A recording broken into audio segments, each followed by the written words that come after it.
Hi, my name is Anthony. I'm an Alumni Services Manager, musician, and amateur chess player, and you're listening to the Us People podcast with Savia Rocks.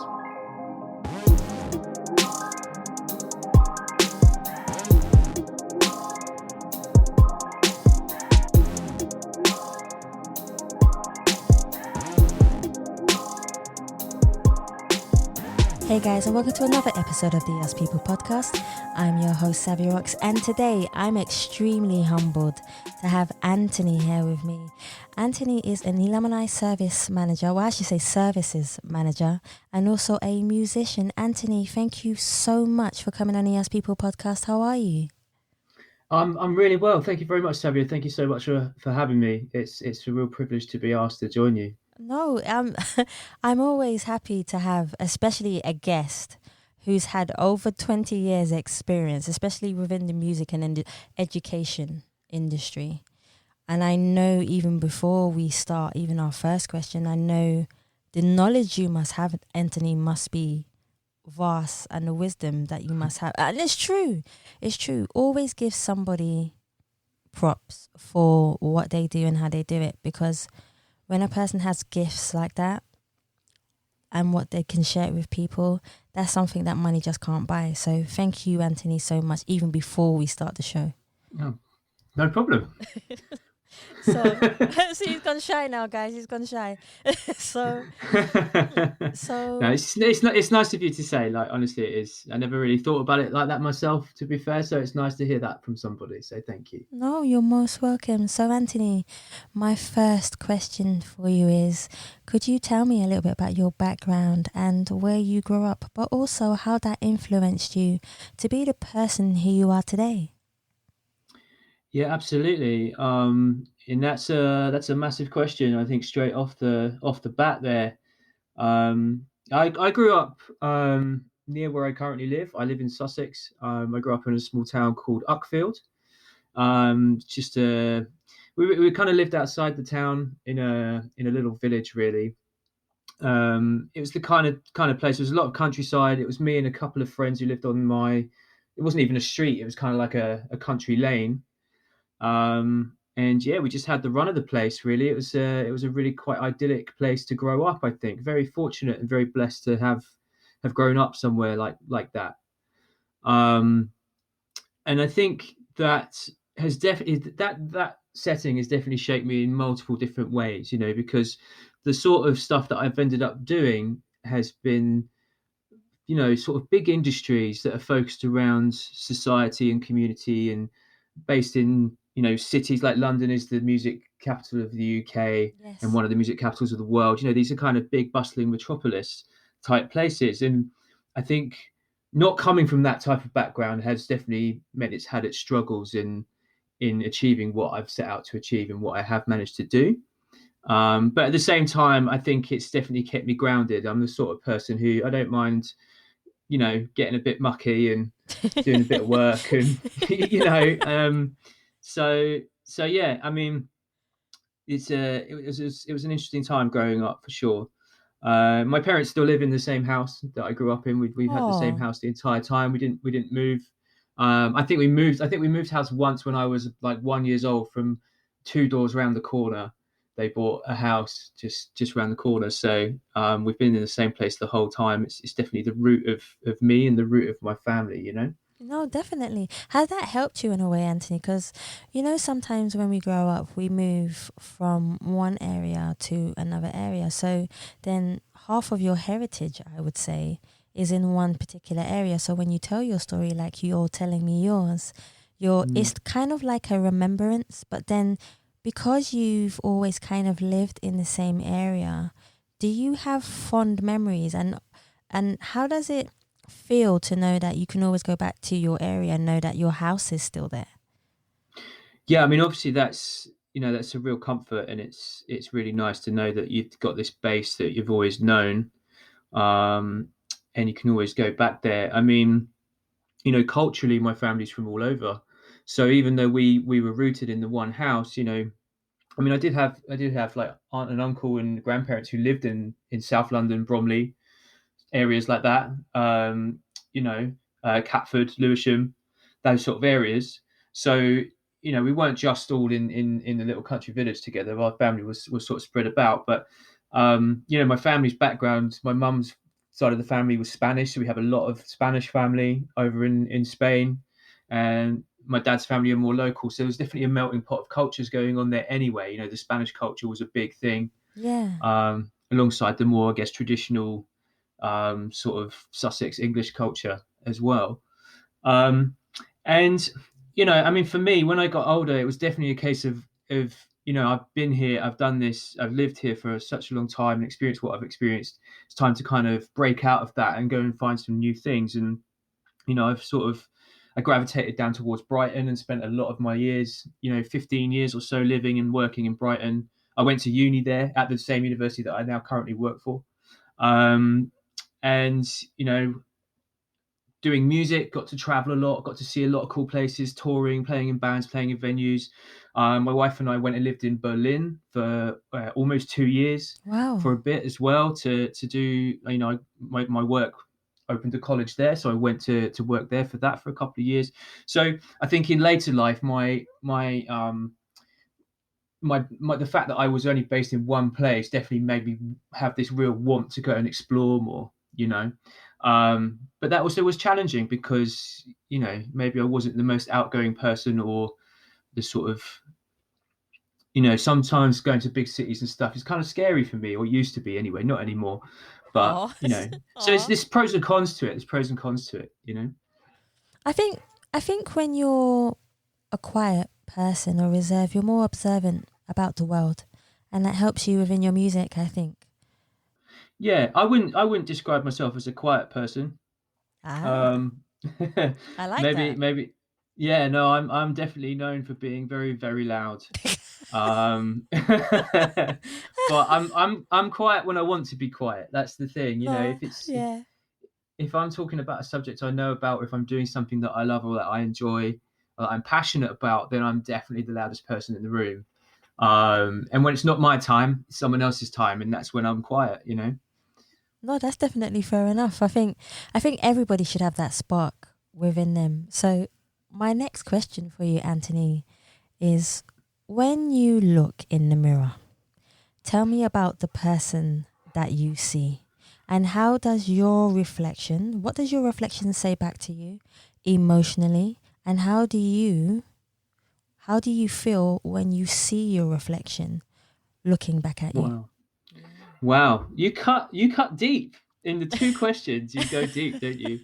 Um, yes, that's a really powerful question. I think a year ago I would have given you a very different answer to what I give you now. My despite all the stuff that I've done professionally or otherwise, in my life and my upbringing, I don't actually consider myself to have truly been myself Okay. until within this last year. I'm 38 years old now, Same as me? right? And there's a big transition that you go through, obviously, from childhood through to young adulthood, through your 30s. And for me, there's been a lot of baggage that has come with my background and who I was. I was quite troubled when I was young. I wasn't particularly socially minded. I didn't really feel like I fit in many places, and that has definitely had its toll. Yeah. And it's only within the last year. And funny enough, I think that the whole situation at the moment with being in lockdown, COVID, and all that actually kind of forced me to face a few things about myself that led to these realizations. It's only within the last year that I've finally learned to let any pretense go and stop trying to be something that I think other people want me to be, and just be myself. Yeah, I totally So agree. cool. So now when I look in the mirror, I go, "That's me. That's Hmm. what I'm seeing now for the first time." Before, I didn't know who that person was, and it's been a long, and to be quite honest, pretty rough road to get to this point. But at least I got here, No, and definitely. at Yeah. least I'm able to be myself for the rest of my life. I think that's so important. I think when you look in the mirror, you must say to yourself, I am me. I am unique. There's only one of me in the world. Nobody can duplicate me. They may look like me, but they cannot Mm. duplicate me. Um, and you have to learn what self worth is and what love is, self love is. And Hmm. sometimes that can be difficult, Anthony. I do agree with you.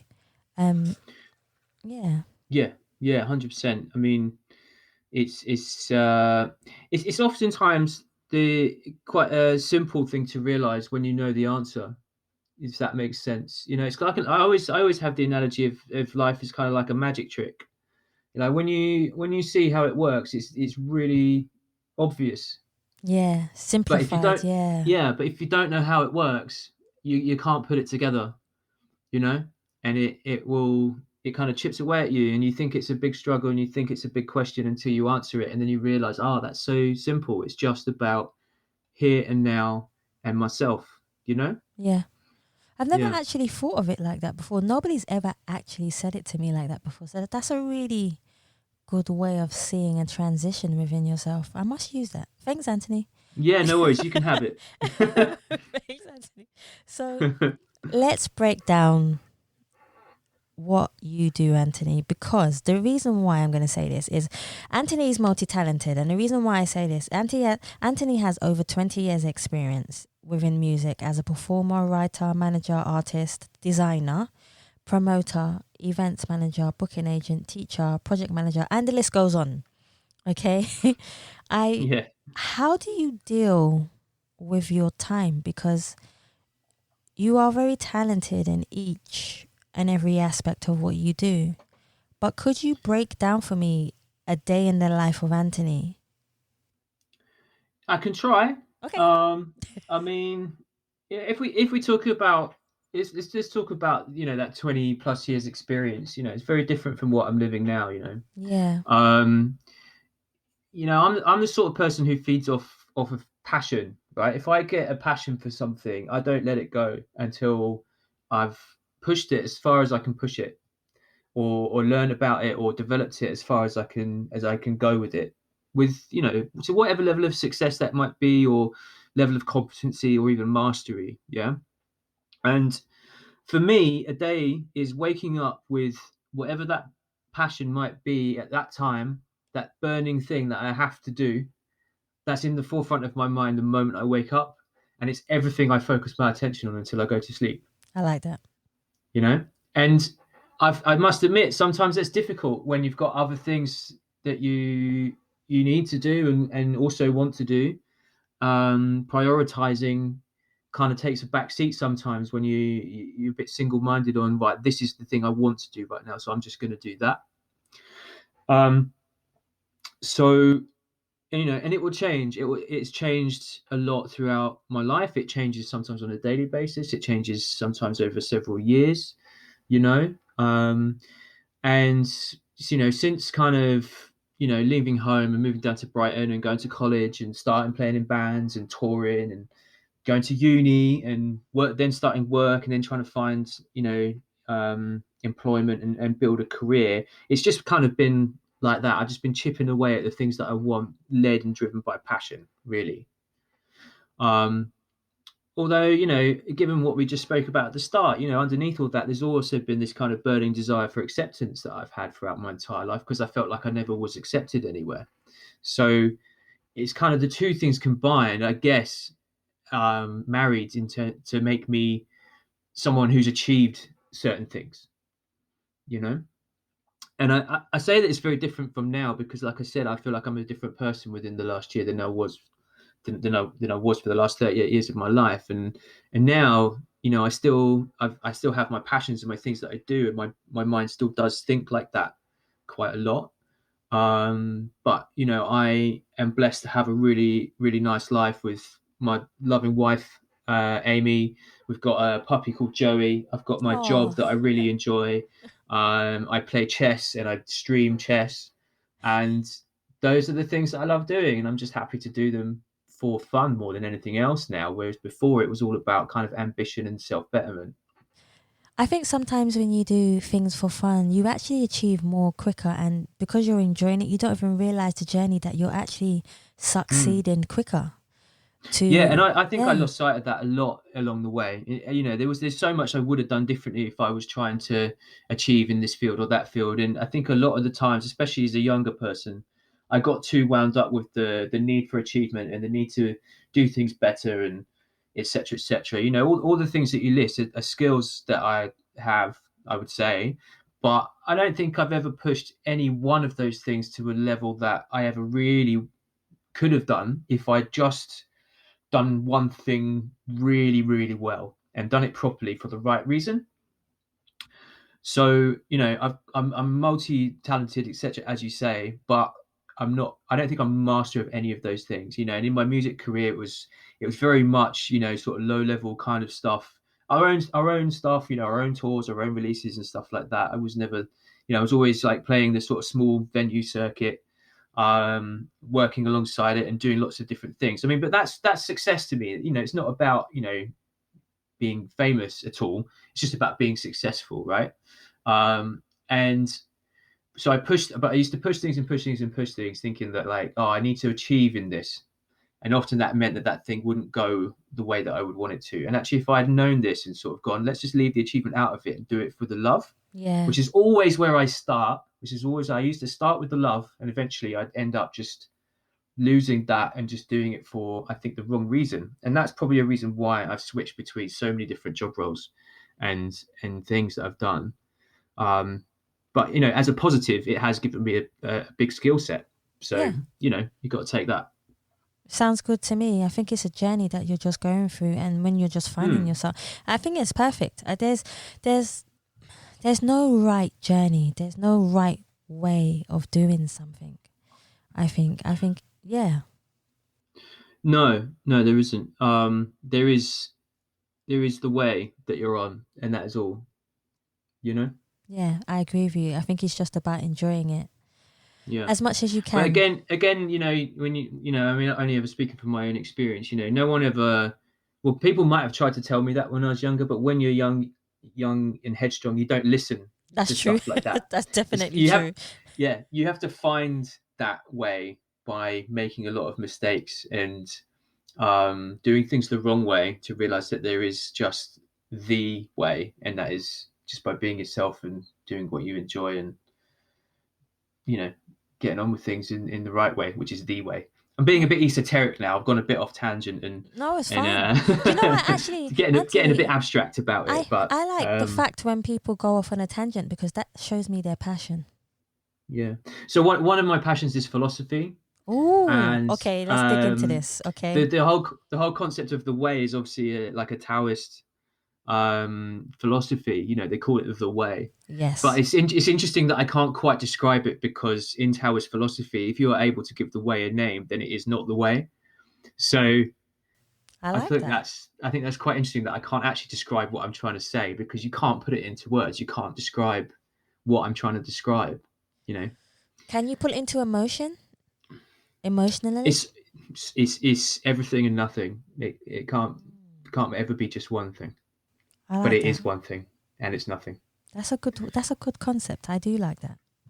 Talk to me about who the strongest influences in your life has been and why.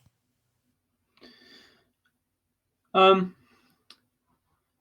I think in a very huge part, my parents have been the strongest influence on me, both for reasons intended and unintended.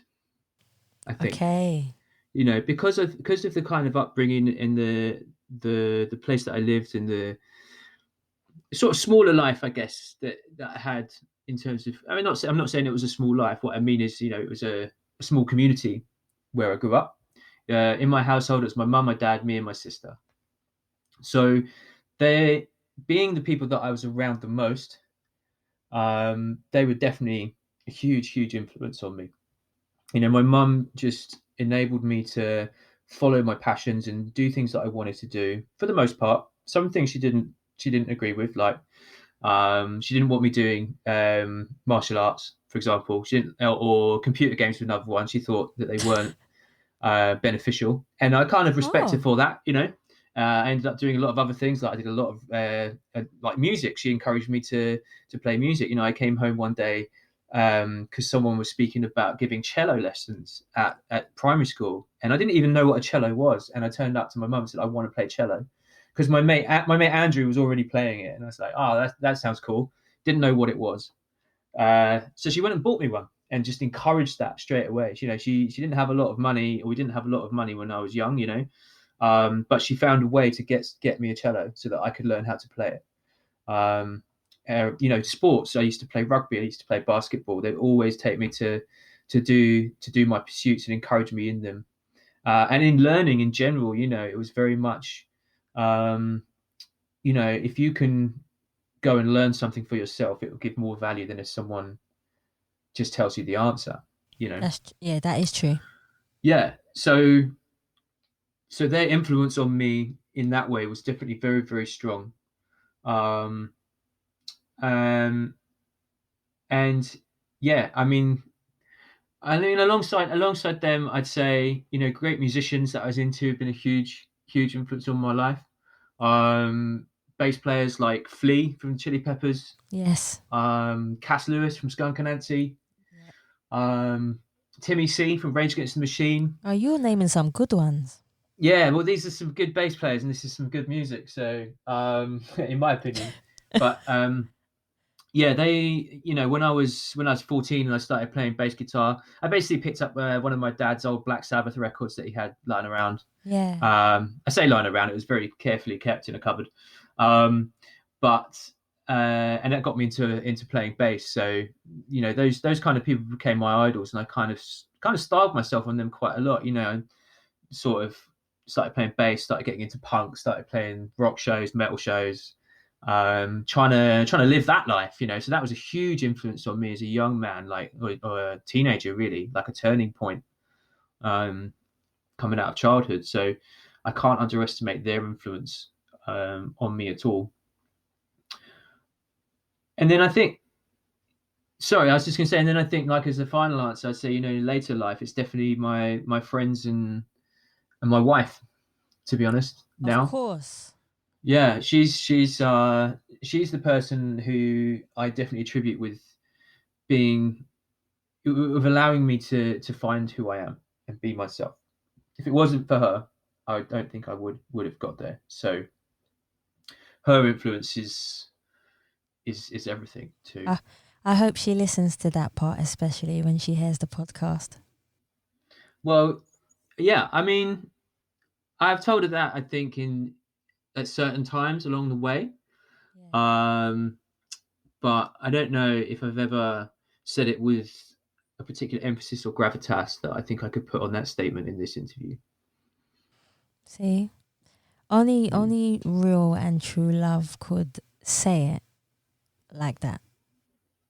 Yeah, well, she is the love of my life and always will be. So Oh, see. So chess is a very close second. I will say that. She will laugh at that, and she'll laugh at that and probably say, "Oh, come on, it's the first," but it's yeah, not. exactly. It's a very close second. Even I know that. Come on. So I love that. So Anthony, tell me a little bit about what you do as a manager. I would love to know a bit more about your role do, as do you mean it's like an artist manager or an alumni manager? alumni manager. Alumni manager, yeah. Okay, Yeah. so basically, I basically try and help people who've graduated from our college and university courses. I try and help them to find their path in terms of their career. Essentially, what it is about providing certain services like alumni only events, masterclasses, one-to-one tutorials, CV and interview advice, um, and all kinds of things like that. And essentially, what my role is to kind of promote and signpost those services to the people who might need them. It's a really, really great gig because I am also an alumnus of the college. I went and did the courses there and left and toured and worked and everything, and then went back to work for them in a different department. I worked there as an admissions advisor for many years, like 10 years or so, opening quite a few of the colleges and recruiting, first year cohorts of students in I think maybe 5 out of the 8 cities that we have colleges in. Whoa. Um, and so now, in the last couple of years, I've come to work in this alumni role. For me, it's quite a big deal because I can finally sort of go, okay, look, I welcomed a lot of you through the door to do the course, and now you've done the course. I want to help you even more, you know. See. Yeah. They in a way they kind of put their faith in me by taking what I said and going, yeah, that's the course I want to do. I'm going to sign up for this college, and now I kind of get to pay that back a little bit, which is really nice. Um, just by trying to help as many people as I can. No, that's brilliant. I don't even know what to say because you're very rare as a person, I think. Well, Because thank you. I mean, yeah, I appreciate that. Thank you very much. what is it about music education especially that you find so important? What is it about the whole education system? Um, I mean, I think for me, it's more about what it. I know what value it gave to my life. You know, when I went to the when I went to study at uni, I was a young man in kind of desperate need for a community. Desperate need of a family of friendship. Yeah. I kind of had a few friends, etc., through school and college, but no one amazingly close to me. I didn't really have like a group of mates that I go hang out with. I used to go and hang out at like a local venue to go see rock shows and stuff, and I had a couple of mates up there, but I never really was like an integral part of those groups. Coming from kind of outside of where I lived. So I think when I went to the uni, I was definitely searching for my tribe in a way, right? And I found it at that college. It was the first year the college had opened. There was only about 150 of us studying there, and we were all similar age, like-minded, from all over the country and further, around the world, all coming to this one place for the same reasons, which is to meet like-minded people and start playing in bands and promoting music and touring and working on our art form. And so that I think is a as a period of time was definitely um, one of the best periods of times in my life, especially that first year at the college. There was definitely one of the best years of my life. So I think that the importance I put not just on music education but of my college specifically is that I know what it can mean to people and what it can do for people. And not necessarily for their musical ability, more for their levels of self-respect and their ability to have a community of friends around them who'll be supportive and drive each other. And obviously today, I mean, we're talking that was I graduated back in 2005, so that's a long time ago now.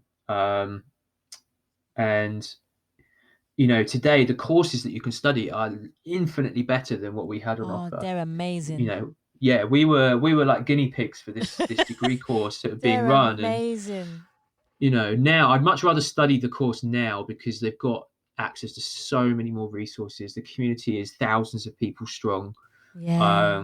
The access to industry guests and names of people who are working at labels and publishing companies and sync companies and lawyers and artists. It's just huge what they can do. Um, and it's even more important now, I think, because with the change of in the music industry, it's going through a huge change at the moment. There's no live music going on, really. There's no you can't just go down a venue to see a band play live. You're not buying tickets to festivals this year. That's true. Everything's on shutdown. So music as an industry needs to change and is changing mainly because of the efforts of people like our students, because they're at the front line of all this kind of acceptance of new technologies and ways of thinking. Yeah. So it's not just about the importance of what we can offer them in terms of our courses. It's actually now about what they're going to do to the music industry of the future, because that's what they are currently shaping. You know. It'd be interesting to see what happens over possibly the next 3 to 5 years Mm. within the music industry of what's going on now.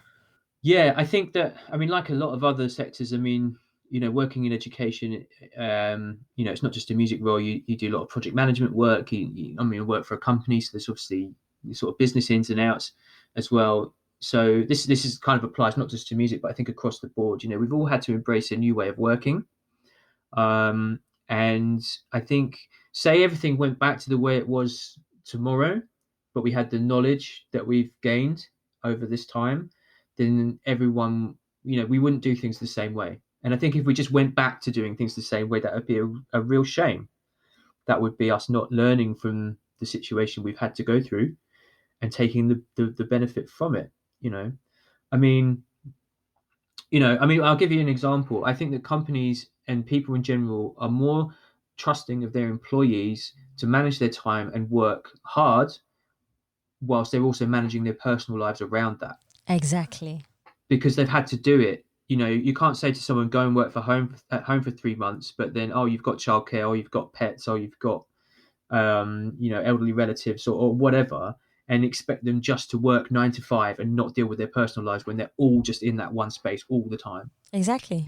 So there had to be a level of trust, and that trust has been repaid by I've seen this at my company. The people working at my company have worked really, really hard to make sure that things still run and run really well for our students, whilst also managing their personal lives from home and always being in that environment. So you can hire someone who works from home in Australia for a company that's based in Scotland, and it doesn't Exactly. matter. It doesn't Yeah. matter anymore, really. Yeah. I quite like that. And the music industry is no different. You've had to think about, right, if I can't go and play a gig, first of all, how am I going to launch some music? How am I going to put my band out there?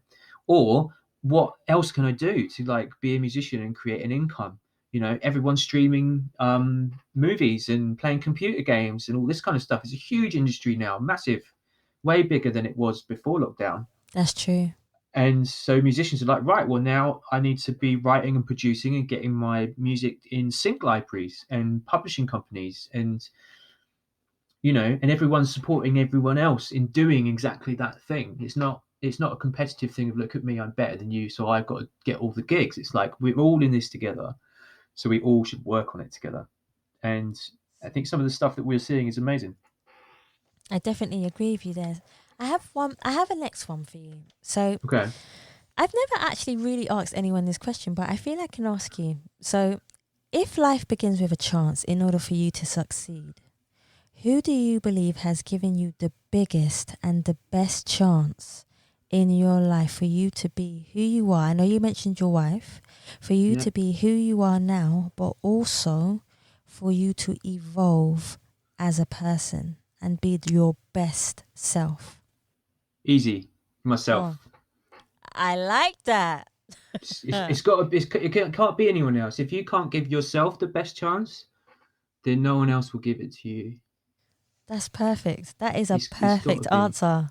If it wasn't for my, and I'm not trying to like blow my own trumpet or anything, but if it wasn't for my own capacity to change and learn and accept my faults and want to better myself, then I never would be here today. And I See, mean that literally. that I is mean that literally. I mean knowledge. that in terms of living. Yes. You know, um, I've gone through some pretty rough stuff, and I've struggled with mental health. I've struggled with all kinds of issues. You know, I'm currently about 7 months sober, for example, right? Yes, I love hearing stuff like that. And it's been a real big journey. But if it wasn't for myself, I never would have made those changes to get myself where I am. See? See, guys, you can learn so much just from asking one question. It's true. It's It's funny you so say that, true. because when I graduated, I got my degree. It was about 20 of us who actually graduated from the course that year of the degree course, and the guy who was the course leader, he his name was Pete Wilson, and he said something personal about every single one of us, because obviously he knew us all really well. And he said about me, he said that Anthony was the hardest person that he'd ever had to teach, because all I ever did was ask questions. So it's true. You just got to ask questions, and that's actually how I think I got myself into the kind of place I am. Because I spent a lot of years kind of questioning my environment, questioning how I responded to life, asking the bigger existential questions, and the meaning of everything, and why is everything like this? Why do I feel like this? And I kept picking away and answering every single little question led to another question, then another question, then another question, until eventually I ran out of questions. And it wasn't that I found like the answer to everything. Yeah, It was just that I realized that once you've asked and answered all the questions, you're still going to be left without an answer for life a lot of the that's true. time. Yeah. So then you can accept and move on. But you only get there by asking questions and getting answers and asking more questions. But that's why I say to people, always ask questions. Even if you think the question is silly, ask the question. Yeah, yeah, absolutely, Ask absolutely. the question. How, okay, how would you feel if there was no judgment in the world? People are always judging us. It's true. People are always judging us based on our appearance, how we talk, how we walk, how we act. But how would you feel if the word judgment was taken out of the dictionary, it didn't exist? How do you feel you would be as a person? Do you think you'll still be the same, or do you think you'll be different? I think. I mean, I guess what you're talking about. If the word judgment doesn't exist, does judgment itself still exist? Right. Exactly. Yeah. So if let's say it doesn't, and no one ever judged anybody, I think that there would be a very fine line between utopia and chaos. I see. Good. Okay. Good. Right. Keep going. Keep. I So like this. I think that it kind of comes down to the question. It's almost like the same question as like law and order. Like without law and order, where do you get to? Do you get this utopia where everyone's free to do whatever they want to do, or do then people abuse that and do loads of bad stuff that makes it, a horrible, horrible life or horrible place? And I think judgment is like that. Judgment is a thing that keeps us in check, in a way, from going down some equally horrible paths as it holds us back from going on some very positive ones. So there has to be balance in all things. There has to be balance. Okay. And I think that judgment is. I mean, it's the image of the Lady Justice with the scales. That's what it's there for. It's there to balance us in a way that I feel is necessary. But I think we judge incorrectly. I think we judge on the wrong values. I think society holds the wrong values for what is good, and what is necessarily bad. Yeah. I Um, agree. you know, so and it's a human thing. Like it's not that we've been shown, oh, this is good and this is bad, and this is the way of the universe. We've decided what is good and bad, and what is bad for us today in a million years might be good for another civilization. That's true. Yeah. So it's just like money. It's something we invented that keeps us in the situation that we're in. And I feel that I wouldn't want to get rid of judgment. I would just want the moral values on which we judge each other to be different Mhm. and not be something that's so detrimental to a lot of people's mental health and well-being. I think that's one of the best answers I've ever had. Well, thank you. I try. I like that. I like the way you said that. uh, what are you most proud of that you stand for as a human being? What am I most proud of? Hmm. That's a very good question. Um, see someone who likes to talk. You've got me stumped on that one. I've What got am I you. most proud Oh of? wow, I was surprised. I didn't think it would be that one. Yeah, no, this is a stumper. What am I most proud of? Do you know what? I'm most proud that I'm still here right now. You know, I mean, I could maybe give you an achievement or something that I've done or a gig that I played that sticks in my mind or whatever. But actually, it's just that I'm still here and I'm still fighting and I'm still living and loving. That's So good enough, yeah. I'm proud of that. I'm proud of having become the person that I am still becoming and have become. See, what is the best advice you have ever received from someone, and how has it helped you in your life? The best advice I probably ever received from someone was Well, the way that it was phrased wasn't like this, but it was basically to go read a book. So from a very young age, my I used to ask my dad like, how does this work, or what is this? You know, asking questions like we just said. I always used to ask questions even when I was a kid, and my dad's answer was always, "There's a set of encyclopedias over there." So he made me go and read it and look it up myself, and that just being advised to read and learn for myself is has got to be the biggest advice that I ever had, that has been really really important to me. You know, there is other advice that I wish that I had had that I maybe didn't get. Um, you know, like self belief, I think is one that I maybe wish I had heard. I wish someone had said, "You've just got to believe in yourself."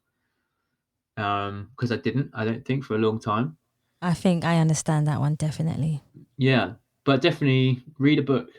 Reading books is really important, especially for a young person. I think that the more you read, the bigger range of stuff that you read, the more informed you can be about a Yeah. lot of different things. No, I totally agree with you there. This is see now you've made me think.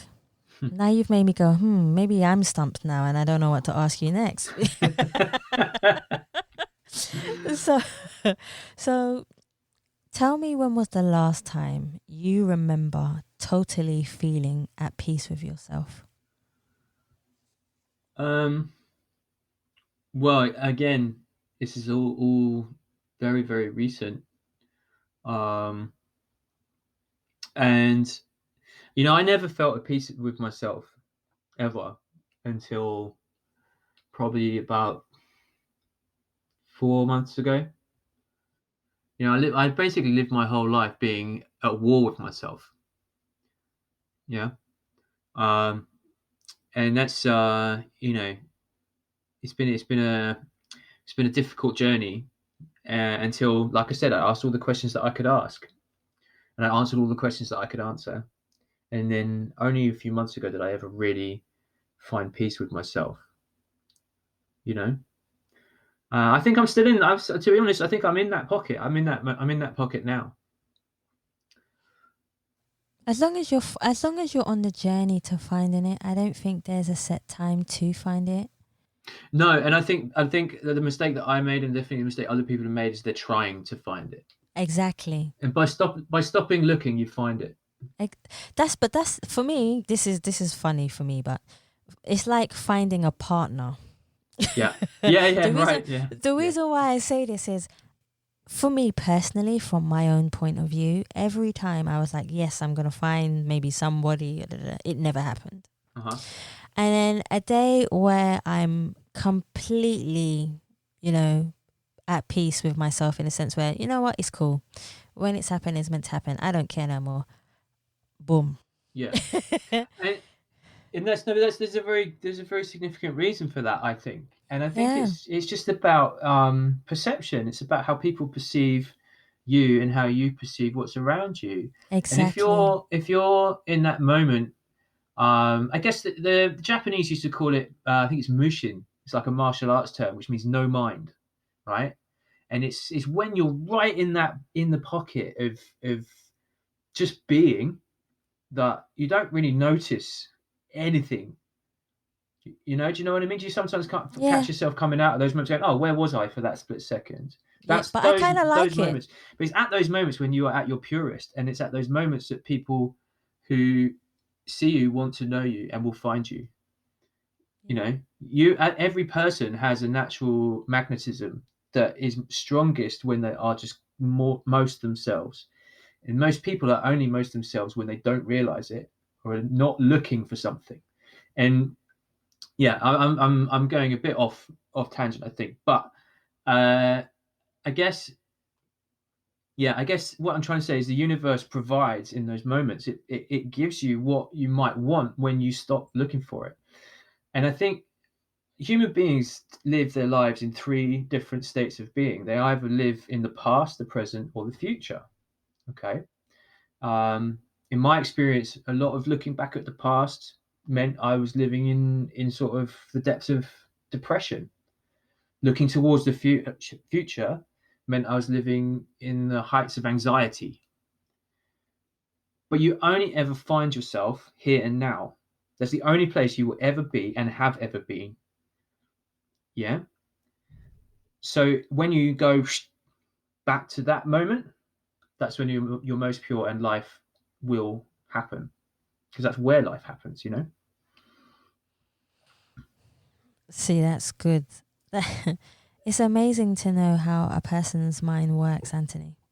No, it really is, because the reason why I asked the question, why do people judge people, and there's a reason behind it, because when you look at a person and you automatically think they're going to speak and they're going to talk in a certain way, Mm-hmm. but then they come out with the knowledge that Yeah. you just wasn't expecting.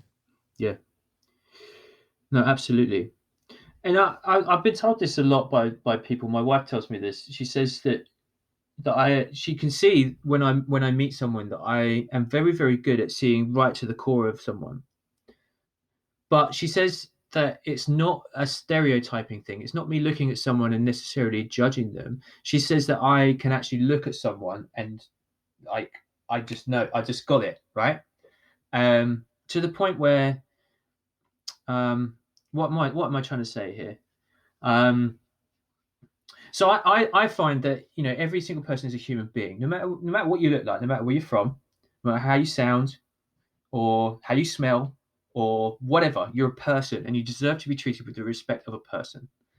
So when I first meet someone, I like to try and meet them with respect and an open book, and then it's that person, in my mind, in a way, has the chance to show me who they are before I make my judgment. Because I'm a human being like everybody else. I know that I make judgments too, right? I'm not saying that I don't do that at all. But for the most part, if you open and let someone in before you shut the door on them, then they will show you a true person, and they will That's show you true. someone who you can relate to and you can uh, judge in a good way, if that makes sense. No, that definitely makes sense to me. I'll give you an example. I was working in Hamburg once. There's a festival called Reeperbahn Festival, which is like a big multi-venue new music festival, bit like South by Southwest or the Great Escape in Brighton. Um, and it was late at night. We'd been out. We'd been to a couple of gigs in the club and stuff, and we were walking back to the hotel, and there was loads of people lined up in front of this cash machine, just getting money out. And we were like, oh yeah, we could do with a bit more cash. Go maybe get another bite to eat and another drink on the way home or whatever to the hotel. And next to the cash machine was three or four homeless people, and they were in a right mess. They were drunk, smelly, homeless people, right? And one of them was asleep on the floor. And as we got to the cash machine, I was getting ready to get my cash out. This homeless guy woke up and he stood up, and his trousers were not tied up. His trousers were down by his ankles, but Oh he wow. he couldn't.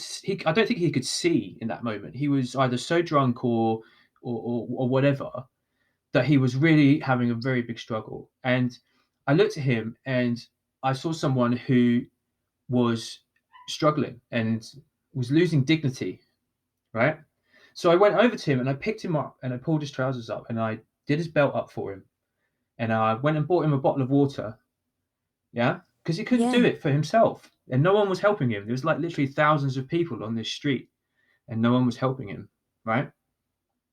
And I went back to the queue to the cash mate, and even my mates were looking at me. They were like, "What did you just do?" I said, "I went and helped someone. Like, would you not have done the same thing?" And they couldn't get it in their head. There's this like they had all seen a homeless person who was drunk with his trousers around their ankles, whereas what they should have seen was a human being who needed help. Yeah, You know. that's true. And I really I struggled with that for a lot of years. I struggled with like the nature of some human beings and their lack of empathy or ability to not put themselves first and put in that situation. But I've also come to terms with that. People aren't perfect. I'm not perfect. No one's perfect. And you know, if someone's not going to do that for another person, then that's they're they're going to be that person for the rest of their life. They have to deal with that, you know? Yeah. I Yeah. think the beauty about life is you finding the beauty within somebody's imperfections and seeing them as perfections in your eyes. There's no such thing as perfect, though. But this is what I mean. So you're There's no. just in I totally agree with you, Anthony. I just feel like it's like you may find your wife beautiful and she's perfect to you. Does that make Mhm. sense? Yeah, I understand that. Yeah, Um, I understand that and I entirely. think that's the type of avenue I was trying to go down. I know that we, like you say, I totally agree with you. None of us as human beings are perfect, but that is the beauty of life, which is finding the imperfections, a Mm. perfection in your own way. If that makes if that makes any sense. Yeah, Um, it does make sense, definitely. I would probably go so far as to say that there is no such thing as perfect, and no human being, even my wife, is perfect. But it's the fact that no one's perfect. It's those imperfections that is humanity. It's being human, right? We are just one type of organism in a cosmos of billions of things, right? So we can't be perfect. None of that stuff's perfect. It's all just a form or a semblance of a shape that's trying to do something. Yeah. But it's those imperfections that also make us human and that makes humanity. And I find it's humanity that's beautiful. It's my wife's humanism that's beautiful. It's her empathy, her compassion, her grace, as well as her sort of foibles and idiosyncrasies that I love. You know, see, yeah, not anything to do with perfection at all. see, I And love that. there's this thing called transactional analysis, which is something that I did in therapy for quite a few years. Was working on what we call transactional analysis, and you've essentially got two ends to a line. So one end is be faster, be stronger, be perfect, right? And the other end is obviously the complete opposite of that. And people who live on the be faster, be better, be perfect end of that spectrum tend to be quite high achievers, but very very stressed.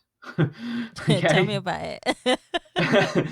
um, and you don't need to do that. You know you don't need to do that. There's a term in chess which is that the perfect is the enemy of the good, because you Ooh, can't be perfect, but you can be good. that is true. Yeah. That is So, definitely and true. that was a big lesson actually. I will say that the guy who I used to see a couple of years ago now, I had therapy sessions with the guy for my various issues. um, We all have them, honey. We we all all have have them. them, but he's also someone who's been very instrumental in helping me to understand those things, those kind of ways of looking at living and understanding of self. You know, Yeah. again, I never would have known that if someone hadn't told me. See. Wow. Wow. Okay, that's all I can say right now is wow. So, if you could pick one song and one song only that was the soundtrack of your life, what one song would you choose and why would you choose that particular song? um, there are so many songs that people who know me think I might pick. Um, but the song I'm going to say is a song called Death Blow by a band called Deftones. And it's a really beautiful piece of music. It's a very, I mean, Deftones are quite a savage band. You know, they're very artistically creative, but they're quite heavy as well. But this particular song it's just a beautiful piece of music. Um, and it's kind of been a soundtrack to all my serene moments and all my moments of realization. I once did a thing where I went to China and did like a trek on the Great Wall of China, Oh, that's so cool. for a charity. Basically, I was at a bit of an impasse in my life. I just split up with a previous girlfriend, and I was kind of at a bit of a loss, and I needed something in my life, right? So I saw this poster in a charity shop window: "Walk on the Great Wall of China for our charity." So I signed up to do it. I was like, "Yeah, I'm going to do that. There's something that I could do." And along that journey, learned so much about the nature of what charity means to people. because I ended up going to China with a group of 40 people that I'd never met before. All of them with their own experiences and their own charities that they were doing this fundraising thing for, and a completely different reason for being there. I was there because I was trying to find myself, right? These people were there for real reasons. Okay, if you see what I mean. Oh, but Um, yours is a real but but reason too. but by learning that, I learned so much about myself as well through meeting these people who were there because they had been directly affected by the issues that their charities were fundraising for, or whatever the story was. Yeah. But anyway, I remember on that trip, I think it's like third or fourth day, and we've been hiking up all these mountains, all these different long sections of this amazing countryside and beautiful Great Wall of China, right?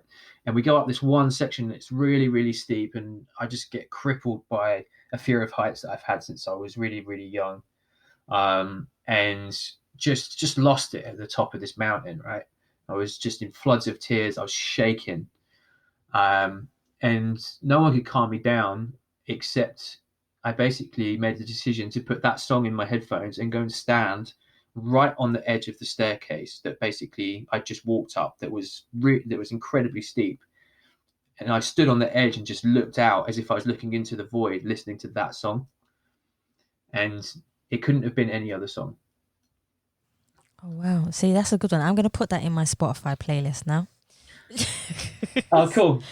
Yeah, Yeah, definitely. I'm gonna put that in my Spotify playlist for like season 2 of the As People podcast. And cool. that song will be in it. So I'm definitely gonna get that going. So I have 2 more for you, Anthony. Okay. And my second to last one is, what would you like your legacy to be when you feel like you've done enough in the world? How would you like people to remember you? Um, I think that I mean, I'd really just like people to think that I help bring people together. I've spent so many years like fighting for my own corner in life that I think I lost the point of community, what community means. Sometimes it was all very self-motivated, self-driven, and by trying to be a part of a community, I alienated myself from a lot of communities because I was just going around it in the wrong way. But all I've ever wanted to do is to build a community of people with similar interests and who can kind of um, find some kind of meaning in each other. Yeah. And I think that I've managed to do that in various ways. Sort of brought people together through either music or whatever. And now during for example, like recently, I set up a chess club for people to come and basically play chess in the pub.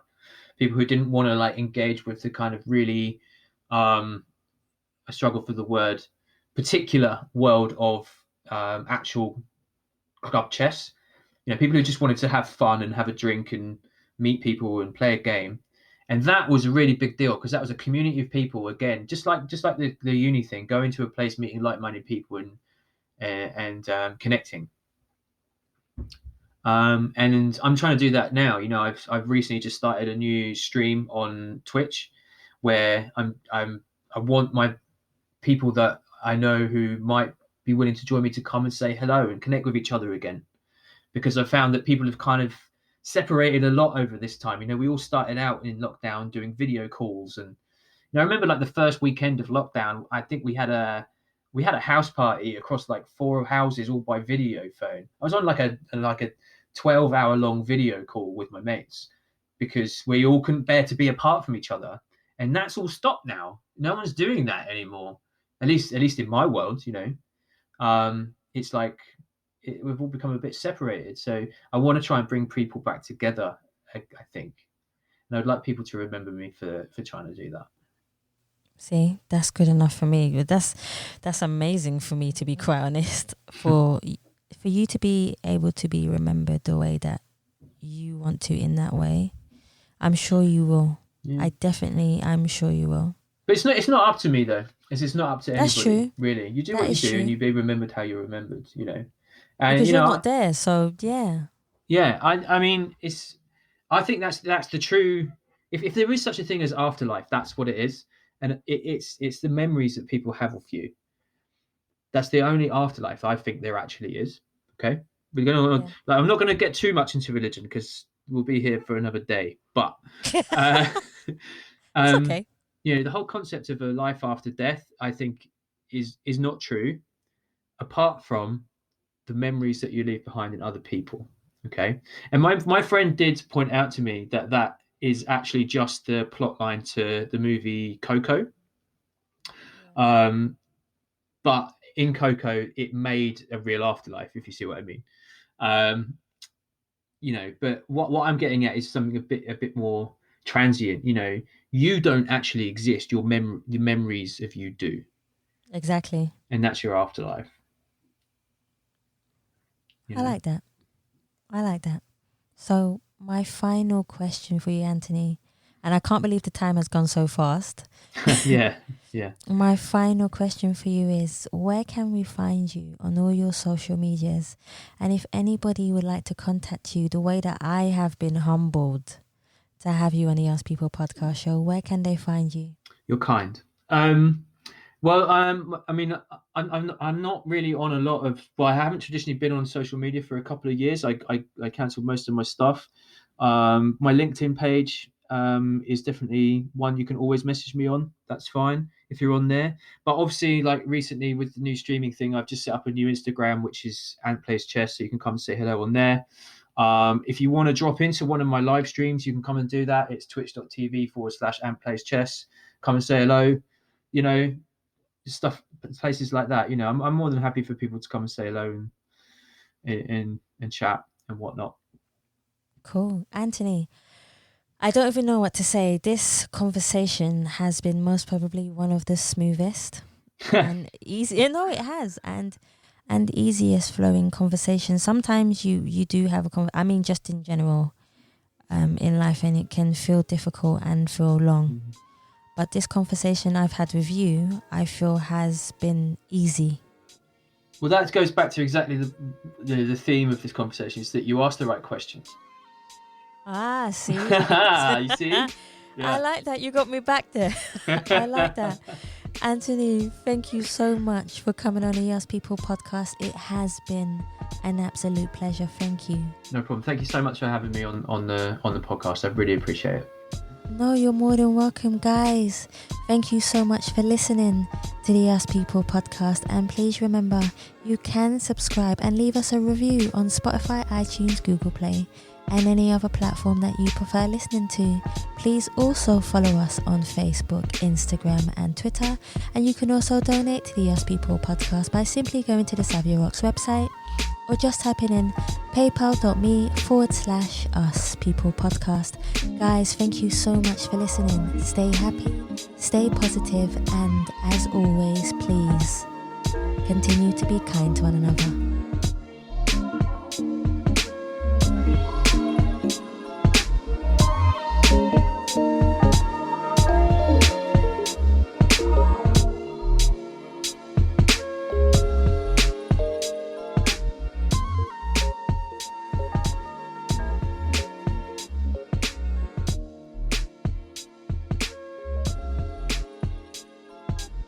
I was just going to say, like, you started with some really big questions that I could have gone a lot deeper with, and I think it threw me at the start, but I think we went the right direction.